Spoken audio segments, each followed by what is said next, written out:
రైతు సోదరులకు నమస్కారం. మనం ఈరోజు పూలచెర్ల గ్రామంలోని గోపాల్ రెడ్డి వారి కాకర తోటలో ఉన్నాం. రైతు ఆవేదన మేరకు ఈ తోటలోకి మనం రావడం జరిగింది. అతని యొక్క ఆవేదన ఏంటంటే 15 రోజుల క్రితం దాదాపుగా 15 నుంచి 16 బస్తాలు పండేటువంటి కాకర ప్రస్తుతం 2-3 బస్తాలతో సరిపెడుతుంది. ఎందువల్ల దిగుబడి ఇంతలా తగ్గిందని రైతు తెలుసుకోవాలనే అభిప్రాయంతో మనల్ని సంప్రదించడం జరిగింది. అందువలన మనం ఈరోజు ఈ తోటలోకి వచ్చి క్షుణ్ణంగా పరిశీలించడం జరిగింది.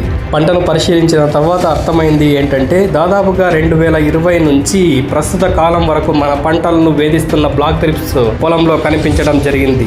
ఈ పొలంలో ప్రతి పూతలోనూ బ్లాక్ థ్రిప్స్ మీరు గమనించవచ్చు. ఆ బ్లాక్ థ్రిప్స్ ఉధృతి వల్ల పువ్వు నాణ్యత తగ్గి దాదాపుగా వెనుక భాగంలో ఉన్న కాయ కూడా రంగు మరియు ఆకారం కూడా మారిపోవడం మనం గమనించవచ్చు. అంతేకాకుండా ఇక్కడి కాకరకాయలో ప్రీ మెచ్యూరిటీ అనేది అధికంగా గమనించడం జరిగింది. ప్రీ మెచ్యూరిటీ అంటే పంట ఎదుగుదల దశలోనే కోతకు రావడం.